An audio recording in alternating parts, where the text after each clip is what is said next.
know what your retirement portfolio can truly withstand. How would you fare should there be a major market correction? Many Americans are hoping they'd be okay, but they're not entirely sure. We are pleased to be joined by Michigan's retirement coach, Mike Douglas. Mike is the president of LifePlan Financial Design, a local area firm that focuses on preparing people for a successful retirement. Mike is also a popular podcast host. And Mike, thank you so much for being with us today. Thanks for having me. You talk about hope. I really like to talk about manifestation, but when you're talking about your finances, you're going to want a little more than that. Yeah. Hope is a beautiful thing, and it needs to be backed by substance. And, it's kind of like you're saying, if I'm hoping that something goes well, but are you doing any actionable steps to get yourself there? And finances, hope is great, and we should always plan for good things. But also we need to realize that there's some bad things that can affect our retirement and our investments. And if we're only looking at the hope side and not building a plan for the potential bad things, that's when we get devastated. Right. And so let's talk about planning for the bad things, because obviously the market is very volatile and it's scary to watch it go up and down, but there are ways to protect yourself. Yeah, absolutely. I coached high school football for years, and now I'm actually coaching my sons and their football teams. And when we go in to build a game plan for a week, we have an offensive and a defensive game plan. The offense is how we're going to be successful when we have the opportunity. We have the ball, right? And that's the good times in the market. When things are good, how do we score? How do we grow? How do we do all that? You have to have a defensive game plan that says if things are coming against us, how we are successful, how we can build hedges. And so in a retirement plan, you need plans for the good times in the market. And the defensive side is if things go south, how do I protect everything we've worked so hard to build? We've worked too hard and saved too long to let a market correction change our lives. And so you need a strategy and a game plan that's built for defense also. I love that. And so how often do you see clients come in and they think that they've got the defense built up and they're ready to go, but they're not? What are things that you see? Most of the time, that's how it happens. Because people come in, I feel like a lot of portfolios right now are built very similar to 2007, 2019, right before these big crashes when everybody's very growth, very offensive oriented, and they're really pushing because they don't want to miss out on the opportunities.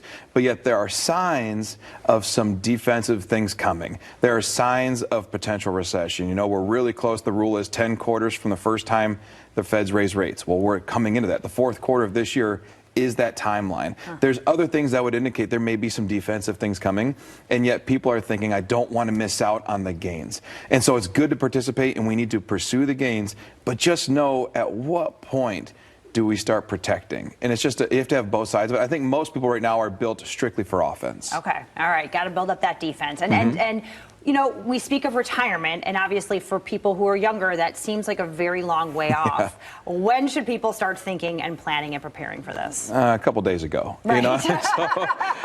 It should be on our minds always. If you're 30 years old, what do you want life to look like? We want to make short-term decisions based on long-term goals.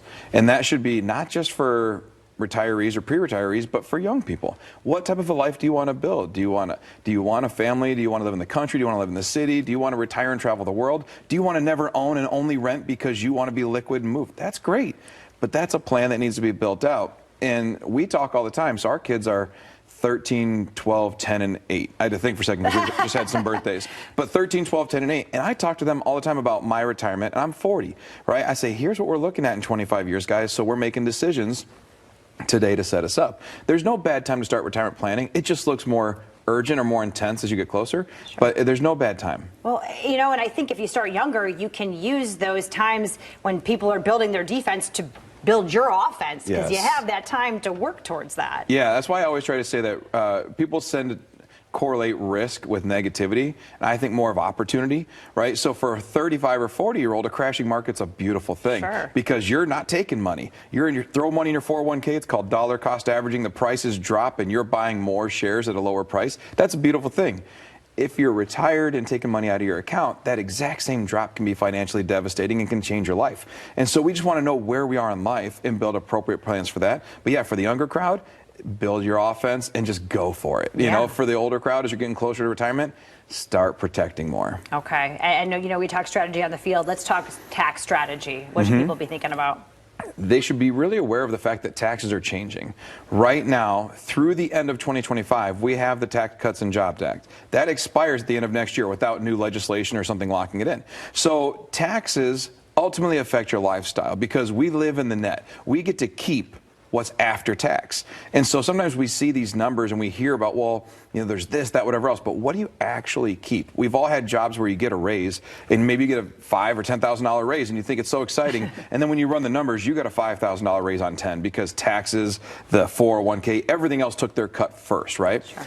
And retirement is really about making sure you have enough left, enough net to do everything you've ever dreamt of doing and not just survive, but actually live a life. And so taxes directly affect that, and those things are changing, so we need to know those rules. Yeah, not an afterthought. No, not an afterthought. It needs to be a proactive, not a reactive decision. Absolutely. What if someone's just trying to plan their retirement on their own? Yeah, it's interesting. So I think people treat finances like it's a much easier do-it-yourself thing. We don't do it with our health. Right? We don't do it with legal issues for the most part, but yet we allow the one thing that gives us the freedom to retire and to live our dreams in retirement to ourselves.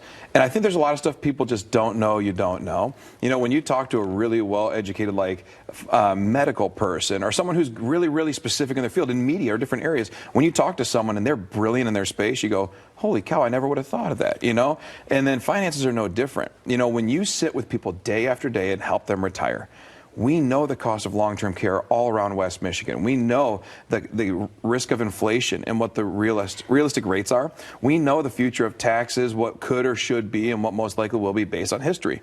Things that people don't want to research. So you can be a do-it-yourselfer and research it all, or you can sit down and talk to someone who does that, and they can consolidate a lot of it. It's just like when I deal with my mechanic. Yeah. I don't want to know how the car works. I just want you to fix it. Right. Please swipe my card so I can go. And that's my feeling towards cars. That's the way most people feel about retirement. Yeah, I feel like I'd like to leave it to the professionals. Yeah, absolutely. I'm not a DIY financial kind of person.